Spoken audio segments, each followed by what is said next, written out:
Google Analytics for admin overview. So in the previous video we had already seen what Google Analytics 4 is. It is basically a platform that can collect data from different data streams, web, iOS or Android. So today we'll just dive into the admin part of it. You can go here by clicking this button, and then you'll be redirected to this page, which is the admin section. Now, if you are an old user of the Universal Analytics, you might notice that there's a section that's missing, which is views. And views could be like different views of the same data. You could have one where you have filtered the data. You could have one like a master view where you have set certain filters and you only want that data. And you could have a raw view where you could have a view of all the raw data. So view is not available now, but it is replaced by data streams, which is not the same thing, but I mean there's a difference, but we'll look into that as well. So let's just start. Firstly, there's property settings, which you might remember while creating your property. You ask these questions: the property name, industry category. This was optional. Then reporting time zone and currency. Here you can change these settings or you can keep them as it is. There's also the option of move property, like if you want to move property to another account or another client, so you can do that. There's also move to bin. If you want to delete this property, you can do that as well. Now there's something called property access management. Now property access management and account access management, they fall under something known as user access management.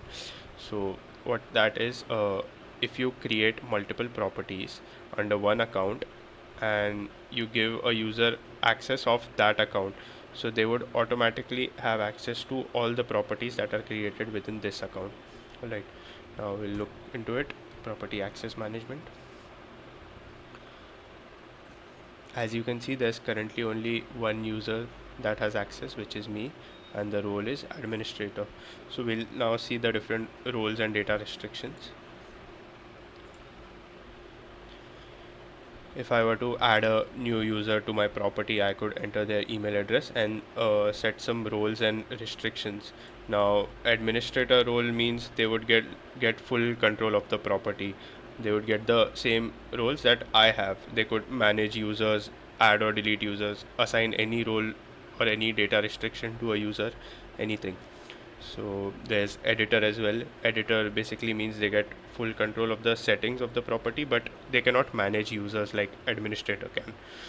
And then there's analyst.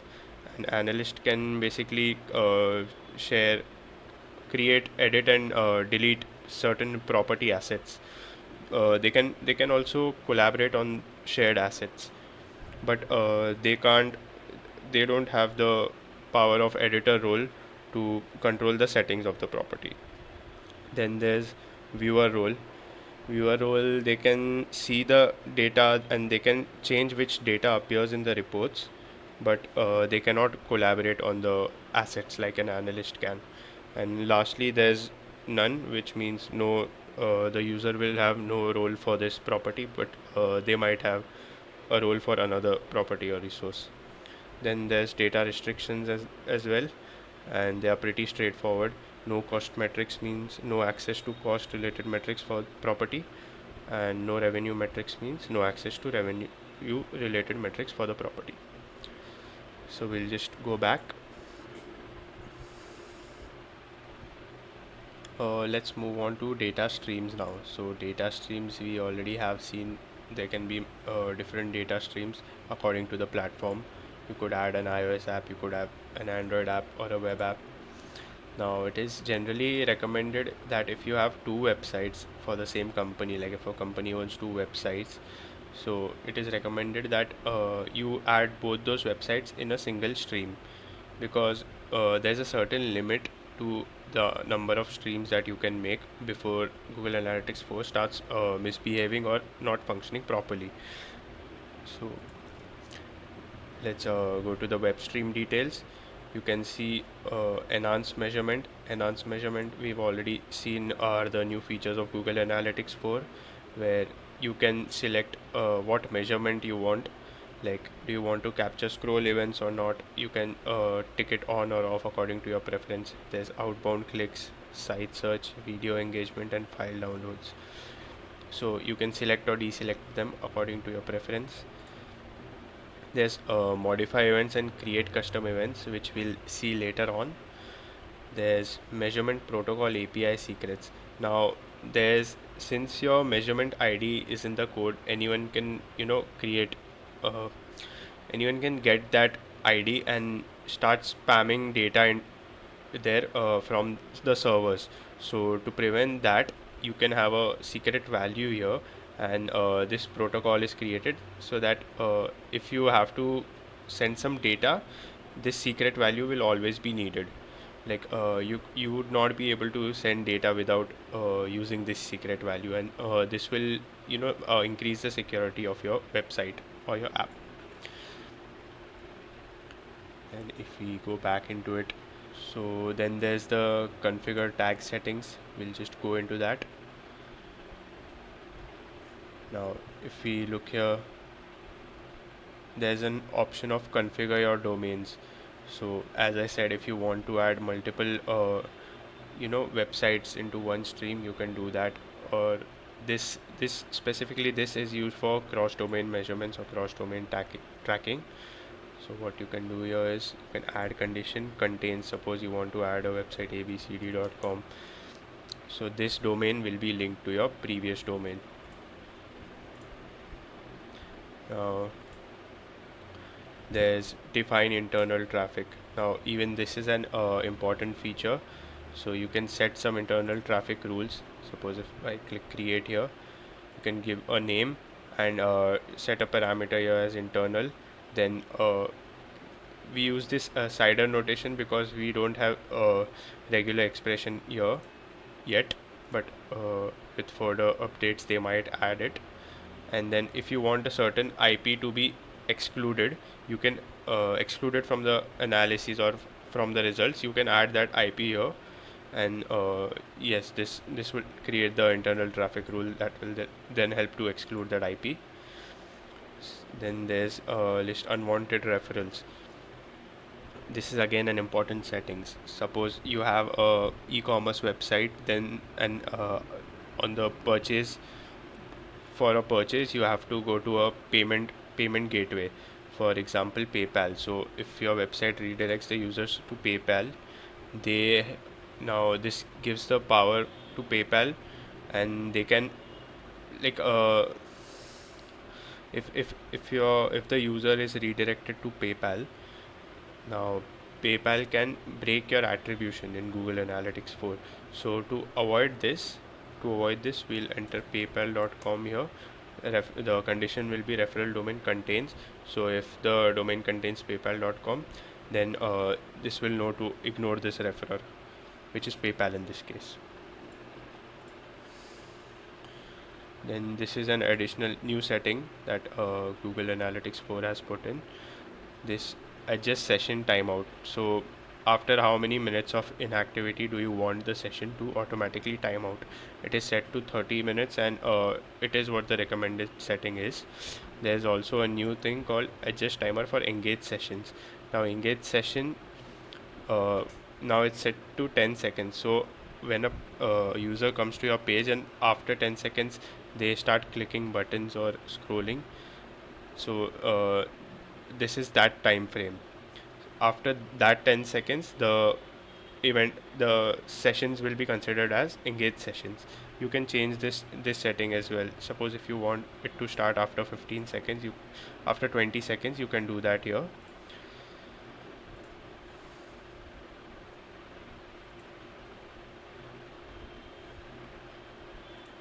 Let's return here.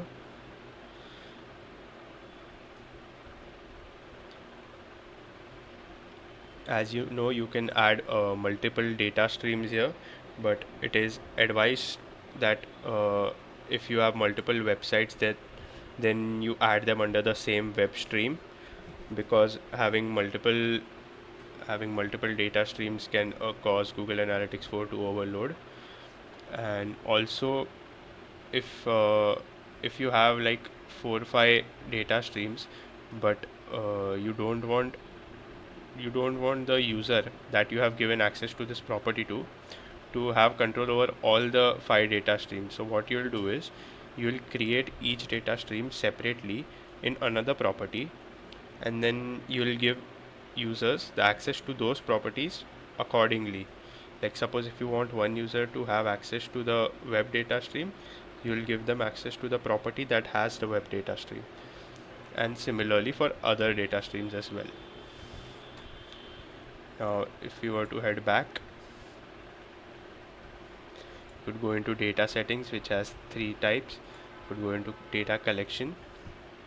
So Google Signals data collection, if you turn it on, which means that Google will be able to collect data about your traffic, and they will provide you additional features like cross device audiences and insights.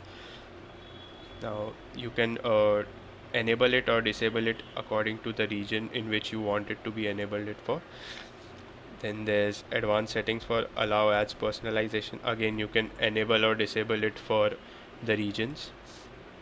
Then there's user data collection acknowledgement, which like if you click on I agree, then you are giving permission for data collection. If you head back, there's data retention as well. Now this is an important setting because currently the data retention, it is set to 2 months by default. Now what this means is after 2 months I'll still have the aggregate data from the time of creation to now, but I won't have the raw data for the past 2 months, and that raw data you might need for advanced reporting or exploration. So you won't have that after 2 months. So it is advised to change it to 14 months so you can have that raw data for 14 months.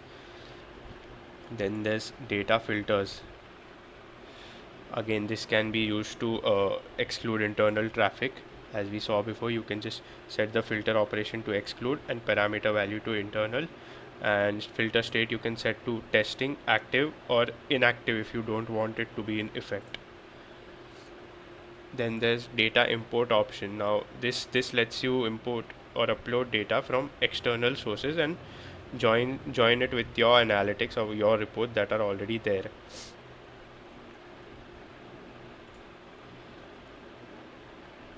Then there's something called reporting ID. Now reporting ID is which method to use to identify your users. Now this is a hierarchy, which means that if this option is unavailable, then they'll use this option. If this is unavailable, then they'll use this option.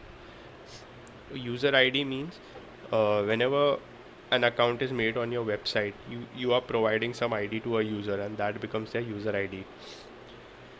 Google Signals, as we had already seen and enabled. So if you turn this setting off, the setting that we had seen previously of Google Signals data collection for cross-platform, if you turn that off, then even this won't be available. And if this is not available, then the users will be identified with device ID. So device ID is basically if a user logs into a website and they accept certain cookies and they go back and then come on the website again, and they have that cookies present from their previous visit, so they'll be tracked as the same user, and that is what is your device ID. So moving forward to your attribution settings, so even this is something new that was not there in the previous universal analytics. This is your reporting attribution model, which you can now change, and the look back window. So let's come to reporting attribution model.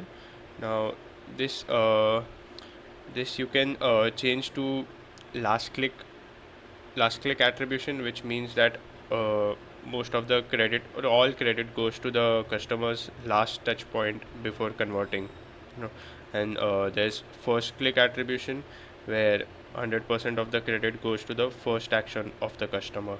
There's linear attribution, which means it is a multi-touch model which gives equal credit to every touch point along the way of a user's usage. And then there's position based, which means that the as you can see from the figure, the first and last touch point, they get the most credit, which is 40% each, and then the remaining 20% is dispersed throughout the middle paths. Then there's time decay attribution, which means that the touch points that occurred closer to the time of the conversion, they get more credit than the touch points that happened further back in time. Then there's a look back window, which means how back Google will look, how further back Google will look for your acquisition conversion events and for all the other conversion events. So this is set to 30 days and 90 days, and it is what the recommended settings is. So you can leave it like this. Also, these settings, if you change these settings, they will only apply on all the data going forward, and these settings, they will apply to both historical as well as future data. Now, moving on, there's also product links, and in that we'll go to Google Ad links. Now, linking your Google Ads to your analytics property will let you see the customer's full cycle, like how they interact with the marketing, how they saw ad impressions, how they clicked ads, and till the very end, like making purchases and consuming your content. You can link this from your Google Ad account. And going back, so further along the way we are going to be seeing more of these settings in details and how they work, but for now this was just a overview of the admin section of Google Analytics 4. And what we covered is that one of the most important settings are your data retention settings, where you can change the window from 2 months to 14 months to have a larger window of your raw data, like to have your raw data available for a larger window. Then there's the reporting identity setting, which is new from the universal analytics, and you can change that on the fly. And these are just some of the things you have to keep in mind, and some of the important things about the admin overview of Google Analytics 4.